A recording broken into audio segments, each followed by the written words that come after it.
Incoming message. Because we're pretty incoherent now. Enter authorization code. Command functions are offline. Son of it. Automatic defense procedures initiated. Diagnostic complete. Sensors are functioning normally. All right, everybody. It's time to talk about something good. What do you say? What do you say we talk a little Orville? Yay! Best show ever. Fuck you, Orville, for making me cry. I mean, my eyes leak. I mean, I'm not crying. You're Shut leaking up. gender. You're leaking gender fluid. This episode's called "Lasting Impressions," and let me tell you, it was aptly titled. So we see all kinds of artifacts on a table, and we hear a familiar voice. And who's that familiar voice? Tillamook!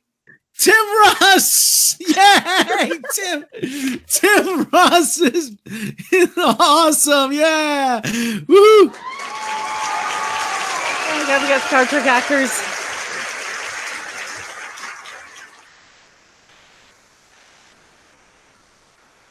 Oh, it's so great to see a familiar face, isn't it? There's all kinds of artifacts on the table. You see Coca-Cola cans, and you see a lot. Talo puts on a New York Yankee hat. They actually said it was found outside of Saratoga Springs, New York, which is not far from where I live, a couple hours drive.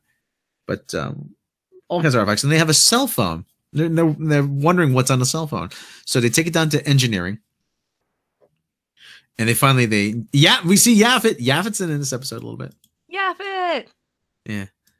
So they're working on it. Yaphet says, "Have you tried turning it off and turning it on again?"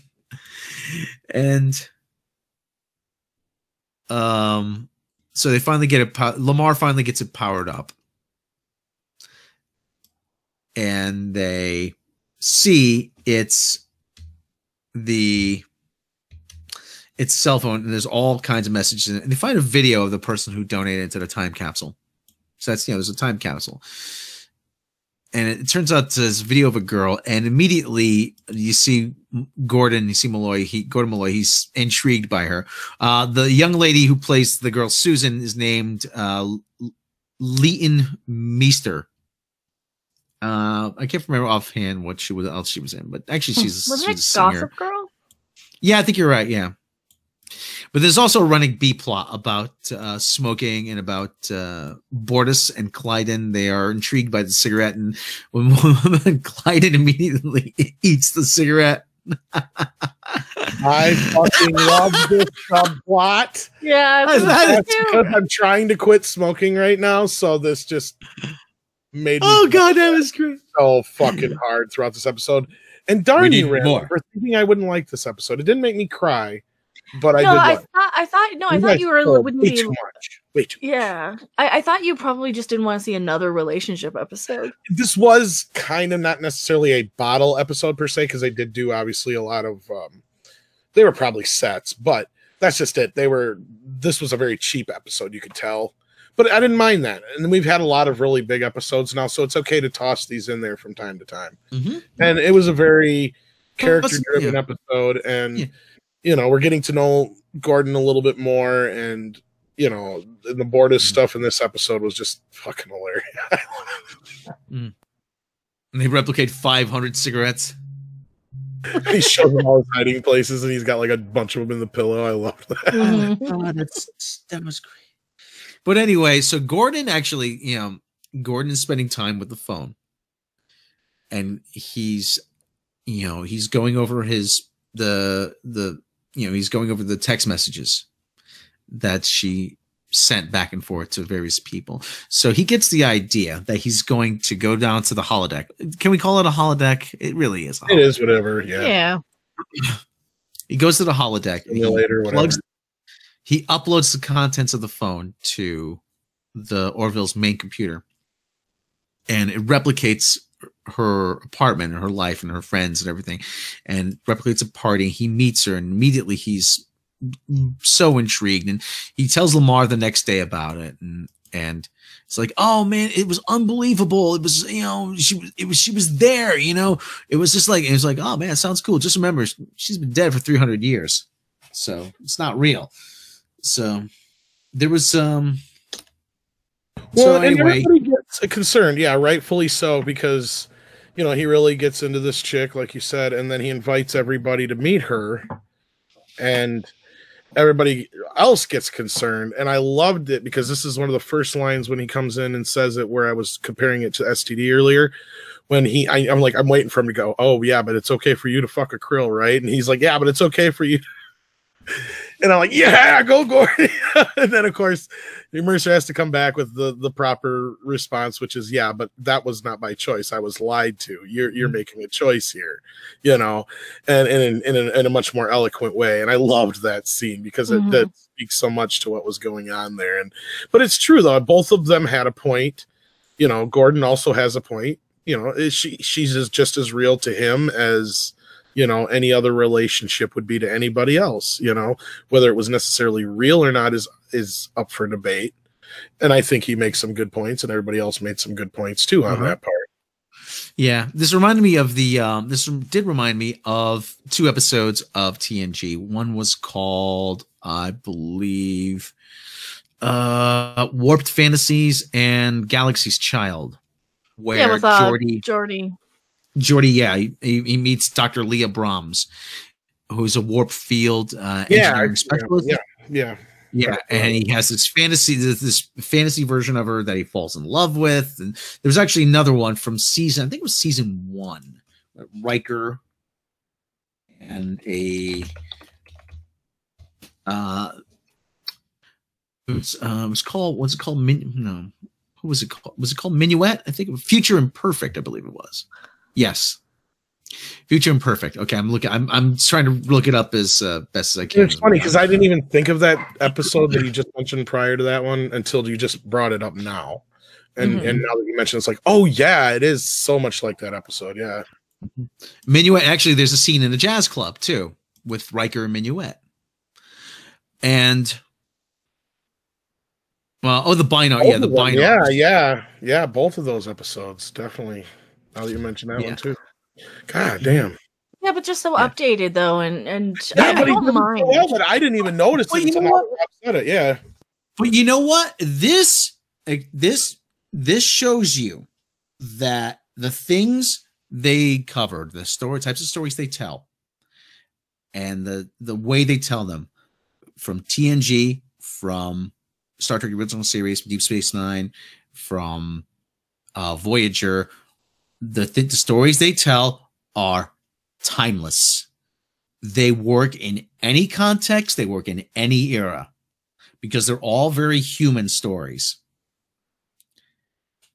And like I said, they work. I mean, they work on such a deep emotional level that you could tell the rest is just aesthetic details. You know, the holodeck and, you know, the iconography. That's just aesthetics. You change that up, and it's still at its core, it's the same stories. And like I said, it's but okay, let's continue on though. And so Gordon's actually talking to Susan, and someone in the chat just said her name's actually pronounced Leighton Meester, and she says she sings, she's singing at a dive bar, and he runs the program again. He goes into the bar and watches her sing, and she's singing a song which is written by Art Garfunkel. And oh my God, absolutely brilliant scene. Sorry, I jumped really ahead with my thing, but yeah. Yeah, absolutely brilliant scene.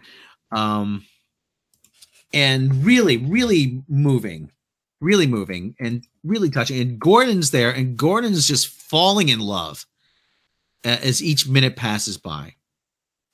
Well, I think that you kind of could tell he was going to fall in love immediately, just the way he looked at her. Because, I mean, it wasn't really a lot of surprises in this episode.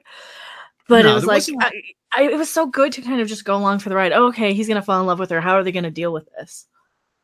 Yeah. Because that's what Star Trek does. It makes you question. It makes you kind of think, like, oh, okay, so she's a holiday. She's gonna be like, she's not real. She's not alive anymore. You know, and that's one of the great things about it. Mm-hmm. But to, like I said, to her, it's like the thing is though, she, you know, she was real to. She was the thing is she actually was a real person. That's the whole thing, as opposed to all just being a hologram. Right. Well, even Leia Brahm was real. Yeah. Yeah. And that's part of what draws you in. Actually, I'm looking up the song. It's let's see. And oh, That's All I've Got to Say by Art Garfunkel. That's the name of the song. And you can see the uncut music video on YouTube right now. Go watch it. It's so nice. Such a nice song. And it's such a nice rendition. And like I said, Gordon is just, and they're talking, they're getting to know each other, and there's you know, they're raving, and Gordon's raving about it to everybody, and they're actually becoming concerned about Gordon. That's the thing. They said, yeah, you know, and again, they're having a drink, and Gordon, you know, she's not real. This is dangerous. And Gordon he actually replicates the phone so he could text her back and forth, and it's starting to impact his job. And somebody take it from now, because I'm actually becoming incoherent. So, well, that was kind of the only part that I was kind of like, well, that's stretching it a little bit, where they had kind of, but it also outside of the simulator, but yeah. Yeah, but it also shows you how a relationship and how something like that can affect other parts of your life and can become sort of a hindrance to your life, though. Well, and I guess it kind of speaks to, like, you know, you were saying about messages and all that kind of stuff.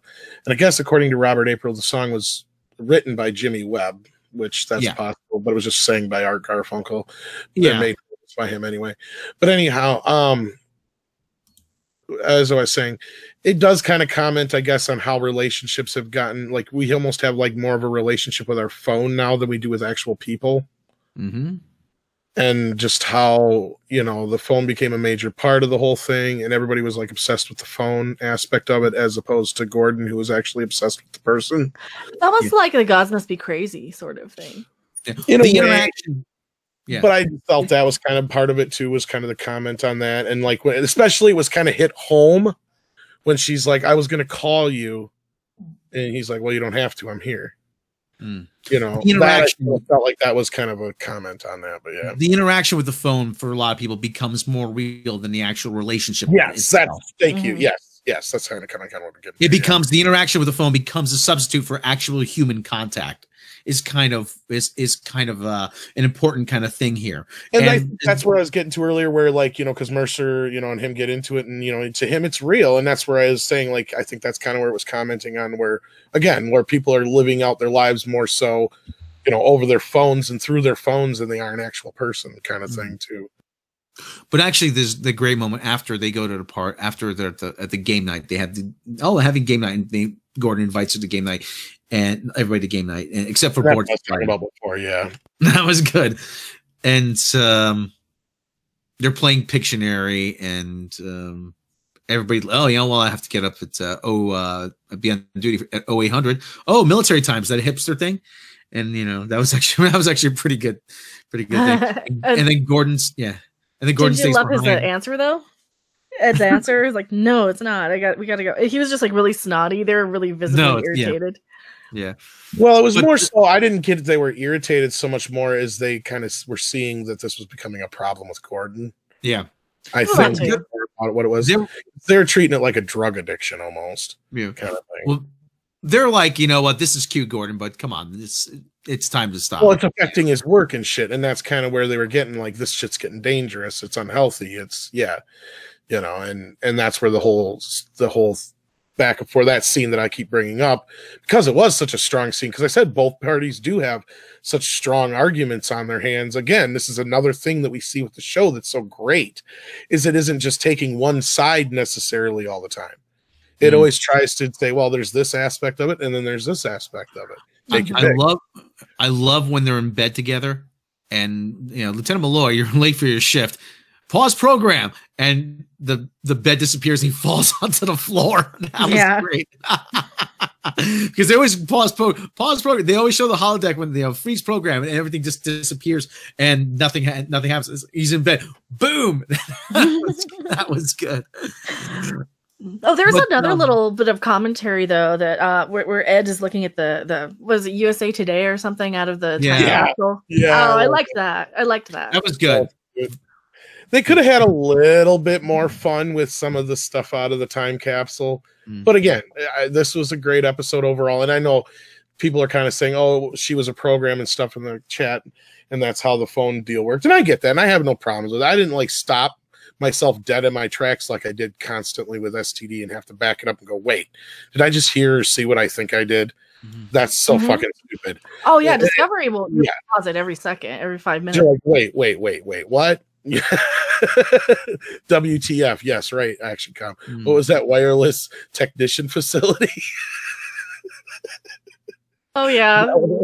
They're like, we've learned some of their shorthand. See, she asked about where she could get her mobile phone fixed, and instead of writing it out, she just said WTF.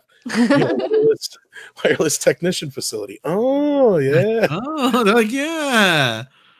It kind of reminds me of a scene in Sleeper, Woody Allen movie Sleeper, where you have the photographs, and we want you to try to tell us what some of these things are.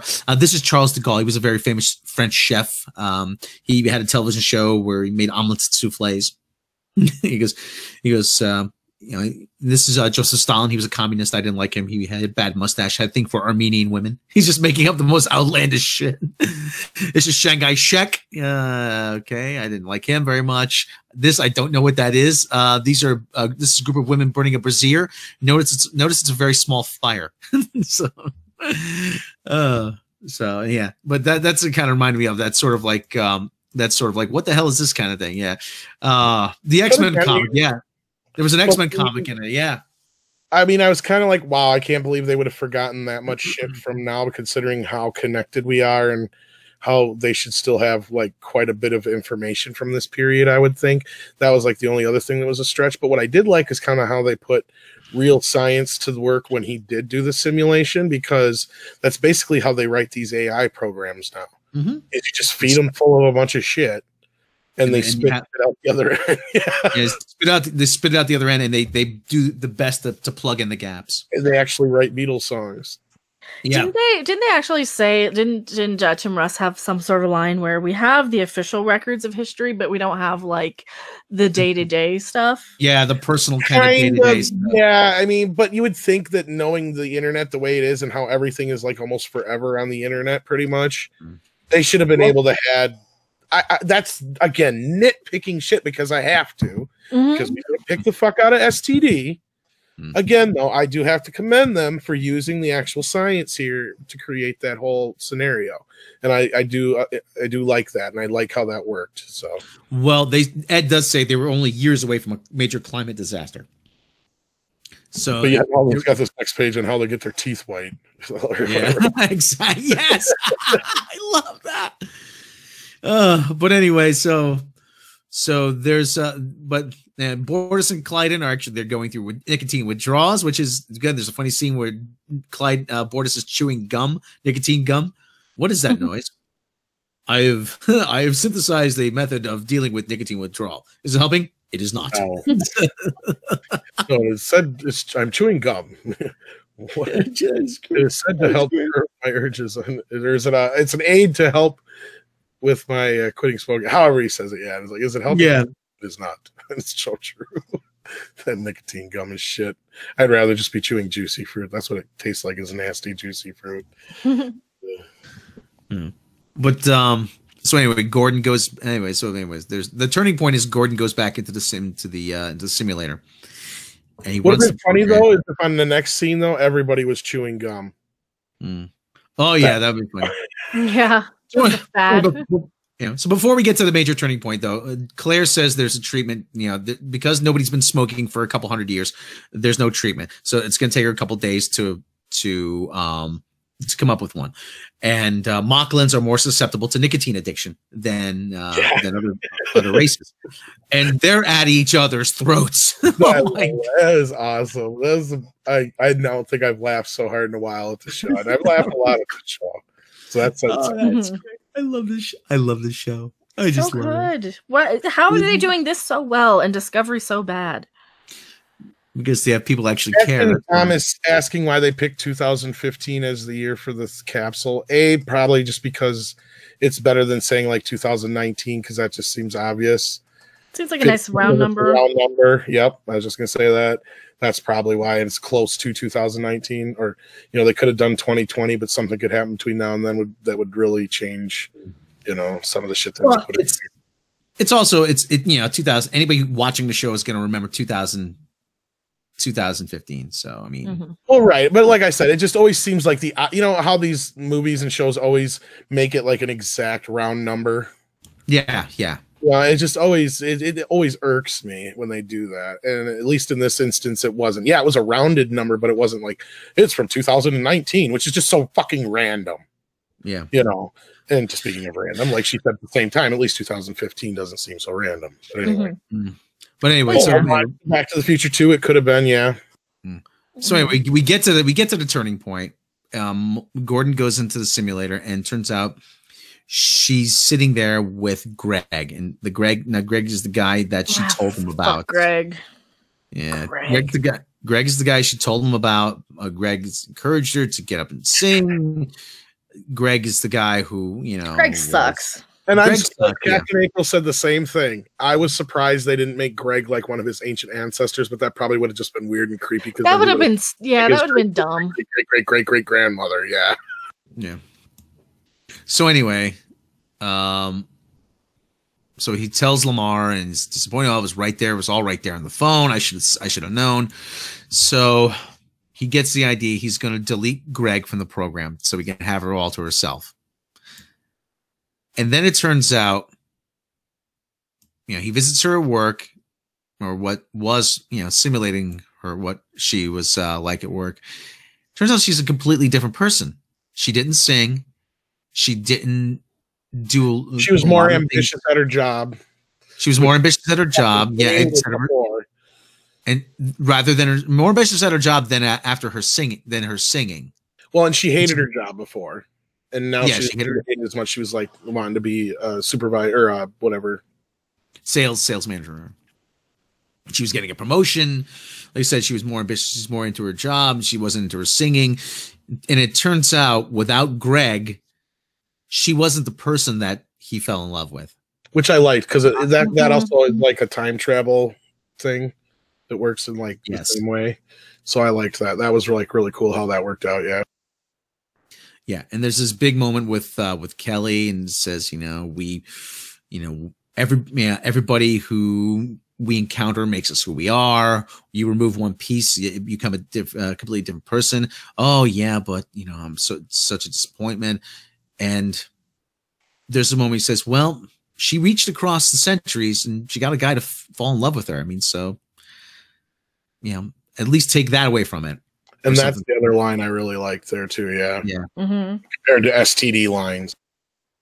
No, because these lines make sense. These lines mean something. They aren't just a bunch of gibberish to try and sound smarter than they are. She wanted people to remember her, and she reached across the centuries, and somebody fell in love with her. That was just sort of, that encapsulates the whole episode. Yeah, and you don't have to be a science fiction fan to like this. Even you can be anybody watching this and can relate in some point. I did too. I liked that they mentioned the sex lagoon like Natasha Cloutier's. Yeah.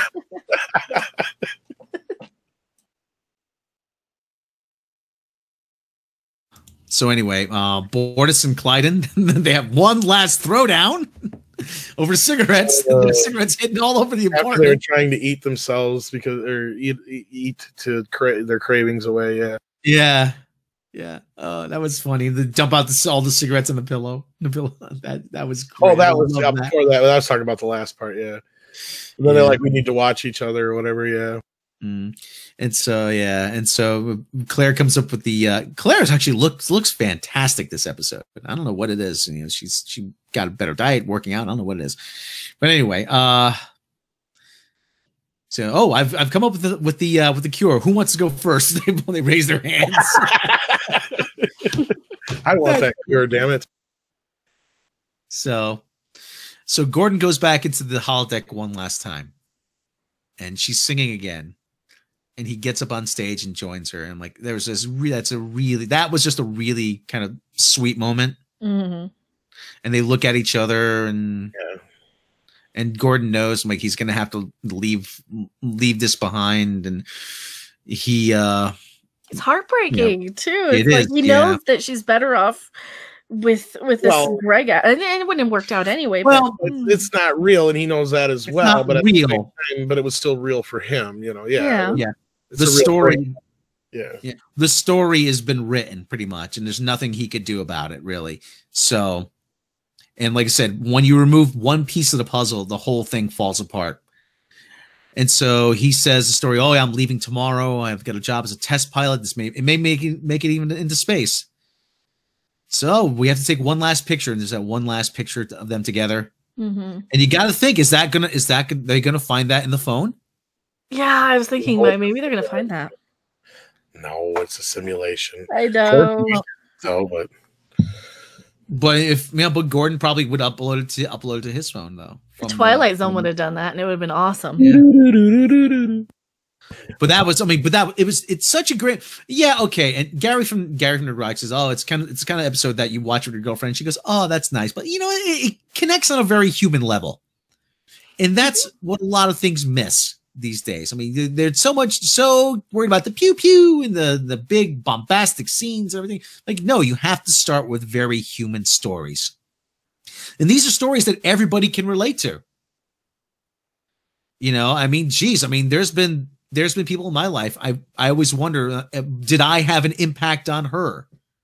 What is she, what did she, if things had turned out differently, what would have happened? It's a very it's a very sort of personal kind of, it's an adult sort of storytelling. Yeah, exactly. Method. It's people who don't have the mental maturity of 10-year-olds can relate to this, and that's the biggest problem with Discovery is that they're trying so hard to be impressive, and with all of these deep concepts of science and science fantasy stuff, that they're forgetting. You can break this down to a basic human interaction level, or a human Vulcan interaction sort of thing. Just take it and pull it from like real stuff. This sensationalized bullshit is not relatable or interesting. Yeah, I wanted to play the song, but I don't want to get us a copyright claim. Well, we're claimed already, but we don't want to get a copyright now with our new mouse overlords watching. Yeah. So you can find it on YouTube very easily. Go on YouTube, watch her sing it again. It is so good, such a nice moment. And like I said, we all have that moment. I actually had one of those moments. Somebody from my past said that she has no idea if she would, I met her years later. She was like, oh, you have no idea what you meant to me back then. And I was like, wow, I had no idea I had that big an impact on her.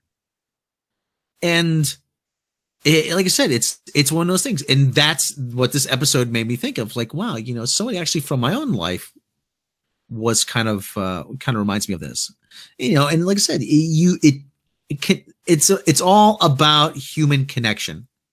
It really is. So somebody else talks. That's like, because I don't want to monopolize the whole thing. No, we agree with you. It's true. Natasha Cloutier said again that Orville is just the opposite of STD. It's insane. It's true. Mm-hmm. And the sad part is, if this was Star Trek, it'd probably be winning all kinds of fucking Emmy awards and shit. Yeah, because it doesn't even need humor. Just have that straight romance. I say submit this for an Emmy. Submit this. Yeah. Submit this. There were so many good episodes this year, though. That's the problem. Yeah. I mean, but if you want Scott Grimes to be nominated for Best Supporting Actor, Best Supporting Actor, he needs it. He's good. Submit this as his Emmy reel, because this was about as good an episode as you're ever going to see him in. There's probably going to be something else, but I mean, oh my god! Like I said. He sold this so well. Deranged Lunatic, $5 super chat. Ask Mecca about her reaction to Michael Burnham on Death. Oh, I laughed for like 10 minutes straight, and I had to replay it and laugh at it again. It was great. Nitpicking Nerd, yes, Scott Grimes. Yes, we do know Scott Grimes was on an episode of TNG. Yeah, he was younger. Scott Grimes, he's not much older than I am, actually. No, but I'm not much older than he is. Yeah, he's got a lot more hair. That's what helps. He's been acting since he was a kid. Yeah. Oh yeah, I remember seeing him all over the place in the 80s. I mean, it really is. I mean, it was the boy who cried critter. So anyway, I don't know. I haven't got much more to say about this episode. What do you guys think? Oh, it was another 10 out of 10. It was great. We covered it pretty well, yeah. I mean, there wasn't much to say, but, you know, yeah, it is what it is. Mm-hmm. So I'm anyway, sad because I know we only got like a couple more left now. It's the opposite of it. Yeah. Well, there's it's like, oh, how many? There's a 3-week layover, actually. Yeah, 3 weeks we're without it. Yeah, I mean the tournament, the NCAA tournament is on this week. It's on next week. I don't know what's going on. Why is there a 3-week layover? Actually, I think Scott Grimes is the same age as you, Rob, because I think he was 16 in '86. If I'm not mistaken. Look it up. Let's see. Well, I'm pretty sure he was 16 when he made Critters. That's why I say that. Even though he's playing like 12, he was 16. Well, that's very common. And he grew that much between the two movies that they had to make it seem like it was actually like 4 years between the movies or whatever. He's 47, so yeah, he's going to turn 4. He's going to be 48. So he's about a year and he's about a year and a half younger, a little bit, man. But actually, spouse Dawn Bailey Grimes, update your shit. Wikipedia. He's going out with 97 to 2007. Yeah. 97 to 2007. He's aging Palicki, yeah. Mm-hmm. But it's like Gordon Malloy, he's like the guy. I'm like, you want him to succeed. That's the other thing. Because he's a good guy, you know, he seems like he'd be fun to hang out with. He doesn't mean anybody any harm. He's good at his job, and you want him to succeed. So even though it's not a real world, it's not this real thing, you know, this relationship, you kind of want it to work out for him. Mm-hmm. You're rooting for him because you actually like this character. It's not like anybody on Discovery where you're laughing at them dying, you know? Seriously, you actually care about these characters. I care more about the girl who was already established dead as a hologram in the cell phone in the Orville than I did about Michael Burnham, a character we've stuck with for how many 500 years now, something like that. Mm-hmm. Yeah, Lamar could use more story. Yeah, we're probably gonna get more to something about Lamar soon. Natasha Cloutier, what happened to Patrick Warburton's character? He was only a temporary chief of security. This ship is bitching. Righteous. I liked him. Some people didn't like Thorl. Was it Thorl? Was his name? I think it was something like that. Yeah. Some people didn't like Thorl, but you know what? Geez, he was so grating. I'm like, but that was the point of the character, that he's grating, that he's irritating, that he was, you know, he smelled bad. Everybody has that coworker that you can't stand, but you have to put up with him because he does his job. Mm-hmm. And that was the point. Yeah, I like to work through lunch. I just sit at my station, like to pound food.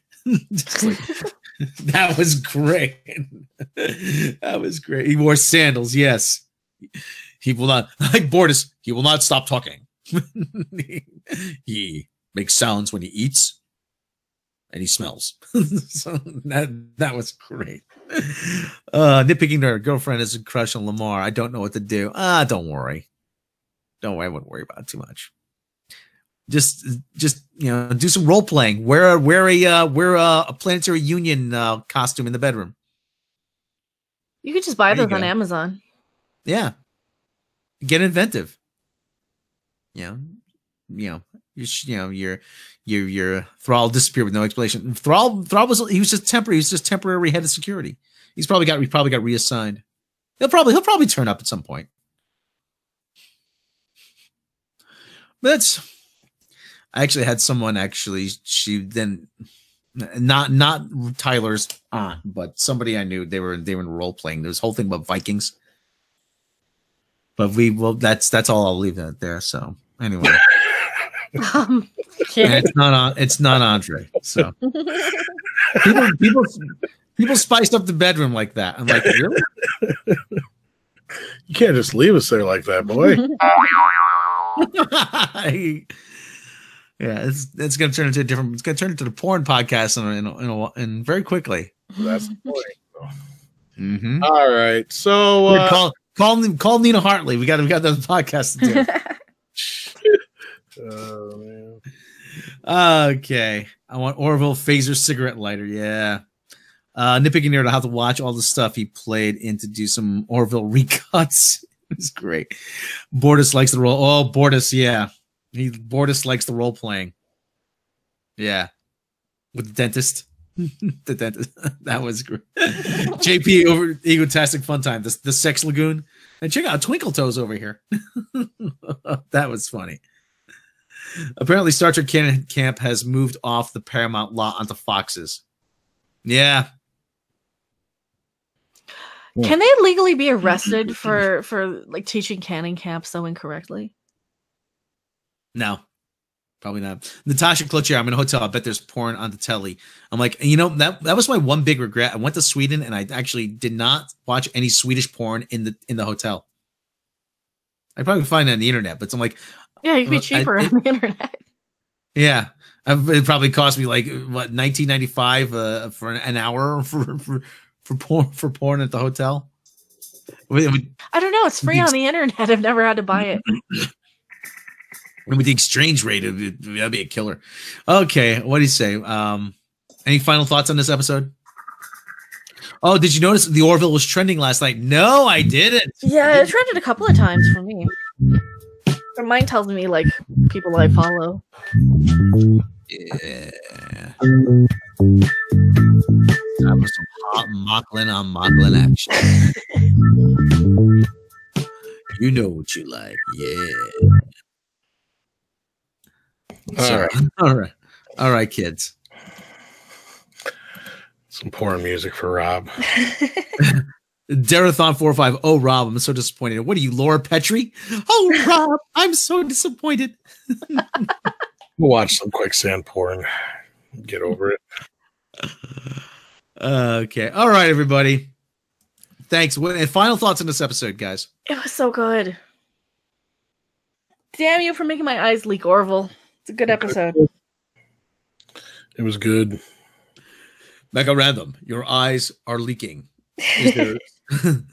Are you ill? That's just a malfunction for my programming. Head down. I may suggest you head down to engineering and see if there's any permanent malfunction. Need input. Where's my Bender sounds? I don't have a Bender sound. I am Bender. Input liquor. All right. Okay, kids. Like I said, thanks for watching. The Orville, like I said, it's going to be 3 long weeks without the Orville, 2 weeks without the Orville, whatever it is. Yeah, hopefully John Delancey is going to turn up. Orville, what is she? I should probably go watch it again. I fucking love the Orville, man. Why not? It helps the numbers. Doesn't it? Yeah.